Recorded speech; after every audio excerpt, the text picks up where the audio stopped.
네, 우리 같이 한번 읽어볼까요? 역대상 9장 2절과 3절입니다. 함께 읽습니다. 2절입니다. 그들의 땅 안에 있는 성읍에 처음으로 거주한 이스라엘 사람들은 제사장들과 레위 사람들과 느디님 사람들이라. 유다 자손과 베냐민 자손과 에브라임과 므낫세 자손 중에서 예루살렘에 거주한 자는. 자, 2절과 3절 두 절 말씀을 함께 읽어보게 됩니다. 우리 가슴에 손을 얹고 기도하는 마음으로 고백할까요? 하나님의 은혜가 지금 저에게 임하기를 기도합니다. 우리 옆 사람 축복하면서 하나님의 은혜가 지금 여러분에게 임하기를 기도합니다. 아멘. 설 명절 잘 보내셨는지 모르겠습니다. 하나님의 은혜가 앞으로도 더욱 넘치는 우리 모든 성도님 되시기를 간절히 소망합니다. 우리가 역대상 9장 말씀을 보면서 9장까지가 뭐가 있다라고 말씀을 드렸냐면 족보에 대한 이야기가 쭉 나온다고 그랬어요. 그래서 성경 통독하시는 분들은 9장까지를 조금 위기의 말씀으로 좀 보고는 하는데 드디어 9장까지 좀 잘 달려오게 되었습니다. 이제 그 족보라든가 이름에 대한 내용이 끝이에요. 이제 9장에서 이제 어느 정도 정리가 되기는 합니다. 9장 말씀을 보면 좀 약간 느낌이 좀 다릅니다. 왜냐하면 1절과 8절은 쭉 그냥 정말 그 지파대로 이름이 쭉 나열이 됐다라고 한다면 이제 9장은 뭔가 좀 정리가 되고 요약이 되는 말씀들이 다 담겨 있거든요. 자, 그래서 1절 말씀을 우리 한번 볼까요? 이제 9장 1절 말씀은요, 1장과 8장 말씀은 전체적으로 정리를 한 겁니다. 이제 전체적으로 다 내용들을 한 절 말씀으로 정리를 하는데, 자, 9장 1절 말씀 함께 보겠습니다. 시작. 온 이스라엘이 그 계보대로 계수되어 그들은 이스라엘 왕조 실록에 기록되니라. 유다가 범죄함으로 말미암아 바벨론으로 사로잡혀 갔더니. 자, 정리를 잘 한 겁니다. 정리를 잘 했고 지파대로 계수하고 이제 그 사람들이 어디로 갔느냐, 바벨론으로 끌려갔다라는 내용으로 정리를 하고 있는데요. 이제 2절 말씀 우리가 읽은 본문부터는 포로 생활 끝나고 돌아왔습니다. 돌아와서 누가 이 땅에서, 그 예루살렘 땅에서 삶을 처음으로 다시 시작했는지에 대한 내용이 나와 있습니다. 그래서 우리가 읽은 본문 2절 말씀에는 그 사람들이 누구냐, 처음으로 다시 시작한 사람이 누구냐, 그 사람들을 주목해 보자 라고 해가지고 나와 있는 내용입니다. 자, 그래서 2절 말씀을 다시 한번 보면은요, 이렇게 나와 있습니다. 그들의 땅 안에 있는 성읍에 처음으로 거주한 이스라엘 사람들은 세 부류가 나옵니다. 제사장들이 나오고요, 레위 사람들이 나오고요, 느디님 사람들이 나옵니다. 황폐한 예루살렘 땅에 처음으로 돌아와가지고 다시 이제 시작해보자. 자, 우리 돌아왔으니까 다시 시작해보자. 누구냐면 제사장, 그리고 레위 사람들, 그리고 느디님 사람들, 이 세 사람들에게는 표시를 좀 해두실 필요가 있을 것 같습니다. 소중한 사람들입니다. 이제 그냥 황량한 땅에 이제 우리가 다시 시작을 할 텐데 우리가 초석을 다지겠다, 우리가 힘을 내서 다시 만들겠다라고 해서 꿈을 갖고 온 사람들이 나와 있는 거지요. 여러분들이 이런 황폐한 땅에 새로 왔다라고 생각을 해보십시오. 여러분들이 왕이 됐던가 지도자들이 되었다고 생각을 해보세요. 제일 먼저 뭘 할 것 같으세요? 아마 저라면은, 자, 우리 이제 뭐 왔으니까 군인들을 좀 조직을 하자. 우리나라를 이제 지켜야 돼. 외적들로부터 지켜야 되니까 저는 이제 군인들을 제일 먼저 해야 될 것 같다라는 생각이 들어요. 어떤 사람들은 아니다, 우리 이제 경제적으로 중흥을 하기 위해서 경제적인 토대를 만들어야 된다. 아니다, 우리 사람들은 이제 교육을 해야 된다. 뭐 여러 가지 꿈들이 있을 겁니다. 근데 오늘 말씀들은요, 그러한 다 뭐 꿈들이 있었겠지만 다 제껴놓고 선행해야 될 것이 무엇인지에 대한 명확한 목표를 제시하고 있어요. 잘 보십시오. 제사장이 왔어요. 그 다음에 레위지파가 뭐 하는지 우리는 알 겁니다. 레위지파가 왔어요. 이 두 사람만 봐서는 어떤 것을 목표로 하고 이 땅에 사람들이 왔다는 걸 우리가 추측할 수 있냐면 예배예요. 예배가 회복되어야 된다는 것을 목표로 하고 이 사람들이 이 땅에서 시작을 한 겁니다. 얼마나 소중한 일인지 모릅니다. 예배. 가장 큰 위기를 만났던 사람들이 제일 먼저 하려고 했던 것이 예배입니다. 예배. 자, 우리는 그러면 2절 말씀을 보면은 제사장, 그래요, 알겠습니다, 목사님. 제사장 좋아요. 레위 사람 알겠습니다. 레위 사람 알겠어요. 자, 모르겠다라는 사람 하나 있죠. 뭐냐면 느디님 사람들이 누굴까? 느디님 사람들. 이걸 우리가 좀 갸우뚱하잖아요. 처음 들어본 사람들이에요. 느디님 뭐하는 사람들인데 이렇게 중요한 타이밍에 이 사람들이 등장을 합니까? 여러분들이 잘 아는 사람들입니다. 너무나도 잘 아는 사람들이에요. 예전에 여호수아가 가나안 땅을 점령했을 때에 막 이겨요. 연전연승을 하니까 주변에 아주 그냥 이름이 쫙 퍼지는 거죠. 그래서 한 부류의 사람들이 여호수아의 무리를 찾아온 사람들이 있었어요.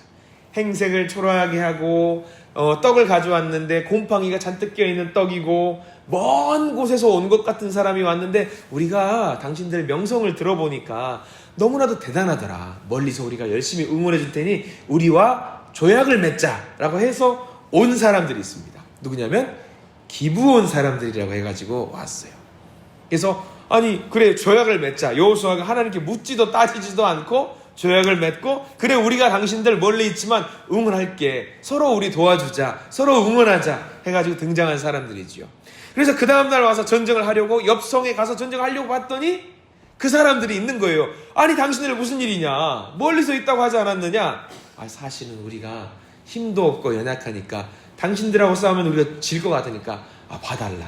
우리가 거짓말로 약속을 맺었는데 그 약속의 중간에 누가 있냐면 하나님이 있지 않느냐. 여호와 하나님과 조약을 맺었지 않느냐. 사람들이 누구냐면 느디님 사람들입니다.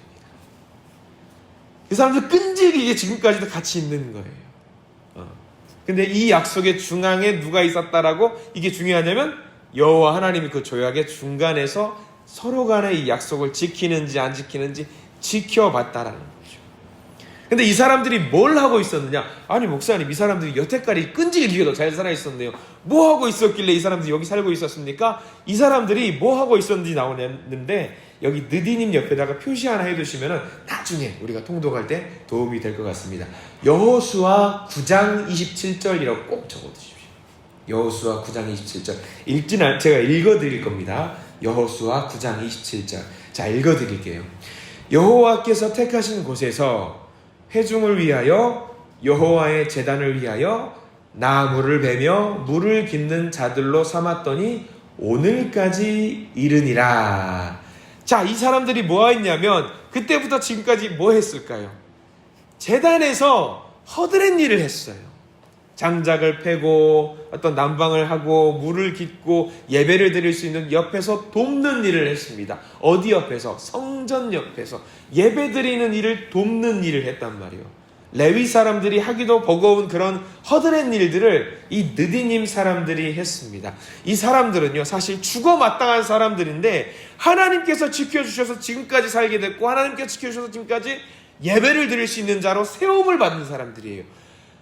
이스라엘 12지파도 아니에요. 외인입니다. 이 외인이 죽어 마땅함에도 불구하고 하나님이 지혜를 주시고 은혜를 주셔가지고 지금까지 살게 되었던 일이죠. 예배하는 일에 쓰임을 받습니다. 사람들이 성전 일을 하다가 예배 드리는 일을 하다가 평생을 대대손손 예배 드리는 일을 하다가 바벨론 포로로 끌려갔어요. 그럼 새로운 환경과 나라에서 이제 처해 있으니까 나중에 포로로 끝나고 돌아와도 안 가도 돼요. 이 사람들이 잘하는 거 뭐예요? 처세술. 거짓말 되게 잘하잖아요. 근데 이 사람들이 돌아와가지고 거기서 현실을 적응해서 살면 되는데 굳이 바벨론으로 돌아가겠대요. 신분 세탁하고 살면 되는데 굳이 바벨론으로 돌아가겠대요. 바벨론으로 가서 우리는 사실 유대인이 아니었습니다. 우리는 그냥 끌려가서 거기서 허드렛 일을 했는데 새로운 삶을 살겠습니다 해도 돼요. 근데 그 사람들이 돌아옵니다. 70년이 지나서 돌아왔는데 이 사람들이 무엇을 하느냐? 다시 예루살렘으로 돌아와서 성전을 재건하는 일에 제사장들과 레위 사람들과 같이 힘을 보태서 성전 재건하는 일에 제일 앞장을 섭니다. 왜 그랬을까 이 사람? 왜? 이유는 하나입니다. 그렇게 허드렛 일들을 계속 성전 옆에서 하다 보니까 그들의 마음이 열려서 이제 그들이 어떤 사람이 됐냐면 예배자들이 돼버린 거예요. 우상을 섬기는 사람들이었는데 평생 대대손손 예배드리는 사람들이 되다 보니까 자기들은 예배가 아니면 못 살게 된 사람들이 되어버렸다는 거죠. 그 오랜 세월 동안 빨리 가서 우리가 그 번제물을 생각하면서 장작도 패고 재물도 씻고 물도 깃고 해야 되는데 그 사람들 지금 사실은 2대 3대의 그 이민 2세대쯤 되는 사람들이겠죠. 굳이 안 가도 돼요. 근데 그 사람들은 대대손손 교육을 했던 거예요. 아들아, 손자야, 예배가 그만큼 중요한 것이더라. 하나님 앞에 무릎 꿇는 것이 그만큼 소중한 것이더라. 놀라운 겁니다. 저는 이 느디님 사람들을 보면서 이 사람들이 바로 우리와 같다라는 생각이 들 때가 많습니다. 예배자, 저와 여러분들이 예배자입니다. 새벽 예배에 기쁨이 있습니다. 수요 예배의 기쁨도 있고요. 주일 예배, 구역 예배, 가정 예배의 기쁨이 있더라고요. 이 예배의 기쁨이 얼마나 소중하고 중요한지 우리가 좀 알아야 됩니다. 이 느디님 사람들은 바로 저와 여러분들입니다. 제사장과 레위 사람들은 어차피 돌아와야 돼요. 돌아와서 예배 드리고 예배를 준비해야 합니다. 그런데 느디님 사람들은 달라요. 도망가면 그만입니다. 그런데 돌아와서 하는 일이 귀한 일도 아니에요. 느디님 사람들이 했던 일은 뭐냐면요, 장작도 패고 물도 깃고 굉장히 소중하지 않을 것 같은 허드렛 일을 하는 거죠. 그 일들을 하는 사람들, 느디님 사람들. 저는 간절히 이 시간 소망합니다. 저와 여러분들이 이 느디님 사람들처럼 예배를 소중하게 여기시고 예배를 사랑하시는 우리 모든 성도님들이 되시기를 간절히 소망합니다. 자, 3절까지 볼까요? 3절에 또 돌아와서 하는 사람들이 있죠. 그 제사장과 레위 사람들 말고도 느디님 사람들 말고도 돌아오는 사람들이 있는데 3절 말씀 한번 표시를 한번 해주셨으면 좋겠는데 3절 읽습니다. 시작. 유다 자손과 베냐민 자손과 에브라임과 므낫세 자손 중에서 예루살렘에 거주한 자는, 자, 여기 다 안 돌아와요. 표시 잘 하셔야 되는데 3절 말씀에 유다 자손 돌아옵니다. 베냐민 자손 돌아옵니다.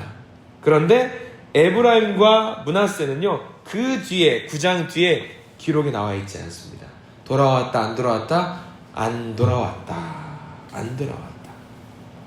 참 좀 괘씸합니다. 왜냐하면 에브라임과 므낫세는요, 이스라엘 전체 영토에서 가장 많은 영토를 차지한 귀한 대접을 받은 사람들입니다. 그럼에도 불구하고 에브라임과 므낫세는 돌아오지 않습니다. 누가 돌아오냐면 유다와 베냐민, 이 두 지파만 돌아옵니다. 여기서 또 힌트가 있어요. 숫자가 나오는데 조금 저하고 함께 어렵겠지만 눈을 따라서 왔으면 좋겠습니다. 6절 제일 뒤에 보면은요, 유다 자손 돌아온 숫자가 나오거든요. 6절 제일 뒤에 보면은 제가 6절 읽어드립니다. 세라 자손 중에서는 여우엘과 그 형제 690명, 690명의 유다 자손이 돌아옵니다. 자, 돌아왔어요. 690명. 9절 말씀에 보면 또 베냐민 지파가 돌아옵니다. 9절 읽겠습니다. 또 그의 형제들이라 그들의 계보대로 계수하면 956명이니라고 나와 있습니다. 베냐민 지파가 돌아오는 숫자가 나와 있어요. 문제는 여기서 끝나지 않습니다. 제사장과 레위 지파가 얼마나 많은 숫자가 돌아왔는지 13절 말씀에 나와 있거든요. 좀 건너뛰어서 13절 전체를 좀 밑줄을 그어두시면 좋을 것 같아요. 13절 읽습니다. 또 그의 형제들이니 종족의 가문의 우두머리라. 하나님의 성전의 임무를 수행할 힘 있는 자는 모두 1760명이더라. 표시해야겠죠. 1760명. 자, 앞에 유다 지파와 베냐민 지파하고 숫자하고는 비교도 안 될 정도로 제사장과 레위 사람들이 많이 옵니다. 2배, 3배가 넘는 사람들이 많이 옵니다. 제사장과 레위 사람들이에요. 1760명. 이게 뭘 말하는지 우리는 잘 알아야 됩니다. 유다나 베냐민 지파, 그 땅에 지분이 있는 사람들보다 아무 지분도 없는 사람들이 돌아옵니다. 1760명. 유다와 베냐민이야, 거기 자기들 기업이 있기 때문에 돌아왔다 쳐요. 부동산, 내가 살던 집이 있으니까 돌아왔다 쳐요. 제사장과 레위 지파는 그거 없습니다. 왜 돌아와요? 왜? 바벨론에서는 예배를 드릴 수가 없어요. 우상들이 너무 많으니까. 70년은 넘는 세월 동안 살면서 마음속에 뭐가 있냐면 우리가 예배를 드려야 되는데 그 사모함이 있었던 거예요. 그래서 돌아가자 여호와께 돌아가자. 무려 1760명. 여기 나와 있는 사람들이 참 하나님의 백성들이죠. 유다 사람들, 베냐민 사람들, 레위 사람들, 제사장들, 그리고 느디님들. 그 뒤에 또 나옵니다. 17절 말씀에 돌아오면은 뭐 또 이상한 사람들이 등장을 해요. 17절 제목만 볼까요? 17절 한 절만 볼게요. 문지기는 이라고 나와요. 문지기가 뭐 하는 집안지도 몰라요. 문지기가 나와요. 아마 레위 자손 중에 한 사람들이겠죠.